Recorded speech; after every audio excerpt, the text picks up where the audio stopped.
Hey, what's up guys, Riff here. So today we're going to talk about the continued destruction of Sweet Baby Inc. 2024 has been a very rough year for this woke consulting firm. Essentially, they got discovered back in February when one of its employees started a harassment campaign against a then very small Steam group called Sweet Baby Inc. Detected. We all know how that story played out. It had the Streisand effect, it blew up the group, and then people started looking at this Sweet Baby Inc.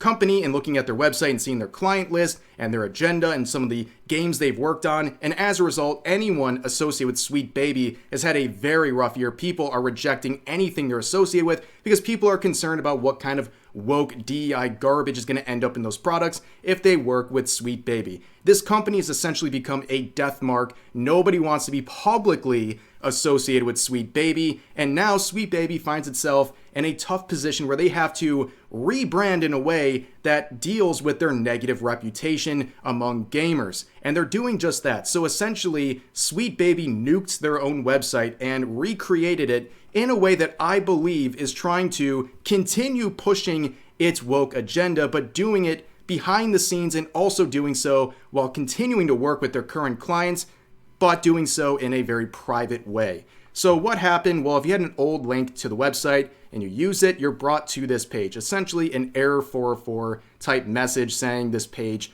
does not seem to exist. Now, they have restructured their website, and as someone who has been on this website a lot of times this year, to do research for videos, I can tell you a lot of changes did occur, and I think they are very important to look at. So here is the new website. You can see they have the same old hypnotic design that's very strange, and their strange mascot is still there, but there are some changes beginning with their top section here, the About section, where it says, Sweet Baby Inc. is an award-winning team of writers and narrative designers who help make stories better. With over 30 games shipped from AAA, indie, and solo developers, we are not just contractors, we are storytellers who can take your project to the next level. So this is very interesting. If you know anything about Sweet Baby, you're probably surprised to see not a single mention of diversity, inclusion, equity, nothing like that. If you looked at this message from their About section, you would just think they're narrative consultants. They're just helping people write better stories. It has nothing to do with DEI.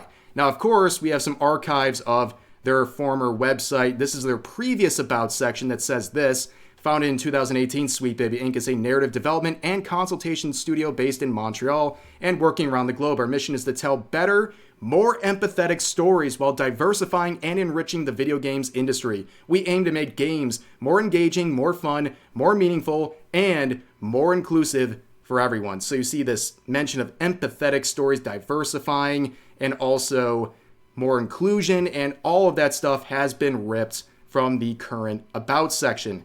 Now, there's a few small sections underneath this, beginning with script writing. So they say, we work within scope to cover all of your script writing needs, from cinematics and dialogue to naming 500 pieces of armor. We know every word counts. Again, very generic, nothing about DEI in this one either. Here's the next section, consultation. No matter the stage of production, we can strengthen story pitches, world building and character development needs, and other narrative design demands. Once again, very generic. Here we have the first one that looks anything like DEI or something you would expect from Sweet Baby. It's their authenticity and sensitivity section saying, we approach sensitivity by working with your existing narrative and documentation to bring out its natural authenticity and emotional resonance. We don't look for red flags, we highlight green ones. So this is interesting too. So even in a section where they're talking about authenticity and sensitivity, they're not saying we're going to point to your red flags and make you change things. They're just going to highlight the ones they think are already good, which is a much more passive approach than you would expect from Sweet Baby, at least, from what they're telling you publicly right now. Now, the next section is another one that has changed in ways that I think are interesting and not too impactful, but it's worth mentioning. So the featured projects, it's the games they've worked on. You see the classics they've always listed, like God of War, Ragnarok, Sable, so on and so forth. They constantly change this list, and the only one I think is interesting to see pop back up is Suicide Squad Kill the Justice League, because they actually removed this for many months leading up until now, but it looks like they brought it back onto this public list of their projects, and that also further confirms the lies of a former Rocksteady developer who claimed that Sweet Baby had no involvement, which there's been a lot of evidence out there to prove otherwise, and this just further confirms that he was lying through his teeth when he made that statement, since they brought it back once again. Now, this is the biggest change, or lack thereof in a sense. There's nothing after this section. We go right to the outreach and workshops. Now, like I said, I've been on this website many times to research for videos. The next section that came was their client list, and I think that was the most important tool for tracking Sweet Baby's involvement. If you see a company like Ubisoft on that list, you're going to be checking their games to see in the credits and throughout posts on social media if they're involved with Sweet Baby. That client list is gone, and I think that is a very significant thing, and a lot of people are sharing some archive versions. I think this is the most complete list I've seen because, again, like the game list, some companies like Square Enix, for example, have removed themselves from this list over the months, but this one seems to be the most complete and oldest list, and you can see all the usual suspects, especially those from companies that had a rough 2024 due to their connection with Sweet Baby. You see Ubisoft, Xbox Game Studios, you see Warner Bros., Square Enix, Wizards of the Coast, Remedy, Glitch, so on and so forth, okay? And this list, like I said, very important, and I think it says a lot that they have removed this list. And what I mean is, I think they're not trying to rebrand. I think they're trying to go underground. I think they're trying to cool off on the DEI-related language in their website, and they're trying to get rid of the client list, and they're hoping you just forget what their entire agenda has been up until now, and also the people they have worked with. I think this is something that was probably demanded upon them, and also something in their own interest, because clients on this list were getting blasted. It's not good to be associated with Sweet Baby, and it's also probably hurting the opportunities for Sweet Baby because people don't want to be publicly associated with them. And now they're hiding this client list, and I'm really trying to stress that I think they're still working with the majority, if not all, of these clients from the original list. I don't think these companies are removing themselves because they're separating themselves publicly from Sweet Baby. I think they're doing it because they just don't want that association to be public. And now with the updated website, that section is completely gone. And I think it just serves that underground attempt they're trying to do with their agenda. So the next section is another one that has changed very significantly, and that is the outreach and workshops. You can see here it says, our experienced team of writers and narrative designers are ready and available to provide workshops, talks, and general insight to your team. Let us show you how we dig beneath the narrative surface. Again, super generic language. They just sound like a narrative guidance consultation type organization. However, if you look at their old outreach statement here, it's very different. The old website said this: new and marginalized talent can change this industry if given the proper support. We want to provide this through our outreach programs. Now, this language sounds much more like Sweet Baby, and I think it's really important because this is language that mirrors the main message of Kim Belair, their CEO, okay? There's a lot to say about Kim.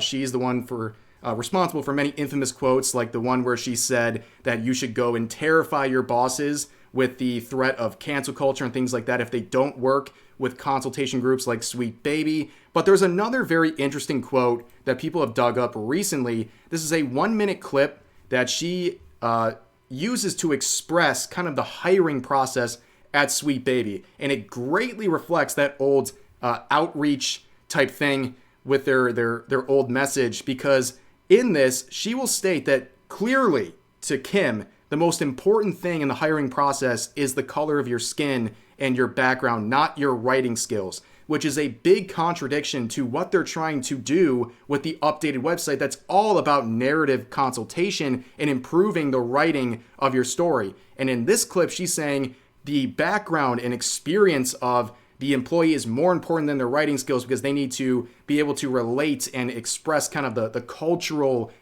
importance of whatever they're working on. My answer was like, well, what happened to sourcing Black writers for something like this? And the answer that was given to me was just like, well, we met some great Black writers, but they didn't have the experience. They had all the talent, but not the experience in games. And so what I said was, well, would it be possible if, since we have the experience in games, could we take on some writers as subcontractors? Because essentially what the client is looking for is authentic and representational work, and what these writers are looking for is experience on a job, and that's something I think we can provide. And so we began, once we had that kind of extra space and those extra contracts, to start sharing I say quote unquote wealth, because it was, we were still working on smaller contracts at the time, but we started bringing in folks who deserved a shot at it and who otherwise the studios might not bring in, but it assumes that the games industry is a meritocracy. It assumes that when you have a marginalized writer coming with a portfolio, what they need is a portfolio review to make sure their portfolio is good. But what happens when we assume instead that it's not a meritocracy? That there is racism, that there is sexism, that there is homophobia, there's transphobia.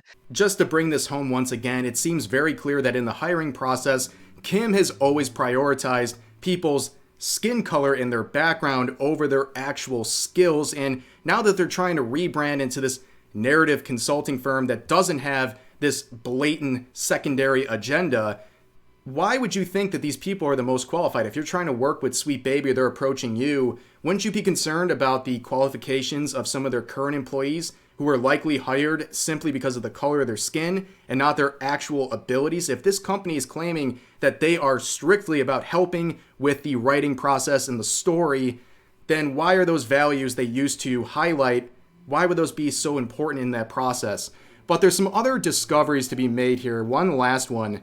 Very interesting. If you can see it down here, 2024 Sweet Baby Inc. designed by Luda Laika. So Smash JT, in his coverage of this related story, found a very interesting discovery about this particular studio. So this is kind of their statement generally about their business, that they design for feminists and queers, which is a very on par thing for Sweet Baby, hiring a studio here that only seems to work with feminists and queer people. But anyways, you go down here, there's some interesting stuff about this studio. They actually quit Twitter. They closed their official Twitter account. And the reason they did this is because they believe that Elon Musk condemning the use of the term cisgender was Musk's way of dismissing the experiences of trans and gender diverse individuals, implying that being cis is superior and natural. Yep, seems like somebody that Sweet Baby would work with, but that's really where we're at with this entire situation. A rebrand of sorts for Sweet Baby, and I think the objective here is very clear: to tone down the language, try to repair the reputation of Sweet Baby publicly, but in private, continue working on their DEI-related agenda and continue working with the same companies they have been for many years now, and the same companies that are reeling right now because of their connection to Sweet Baby. So don't think this is the ultimate victory, or that Sweet Baby is, walking away from DEI with its tail between its legs. I think this is just a simple new strategy where they're trying to hide everything, just like they're hiding on social media. Everyone, including the main account for Sweet Baby, everyone associated with this company is private. They do not want you to have any public engagement with them. They're not going to talk to you. They don't even want you seeing what they're doing. So why would you expect anything to be different on their official website? But for now, it's going to do it for this video. I hope you guys enjoyed. As always, feel free to share your thoughts about today's topics in the comment section down below, and I'll see you guys next time.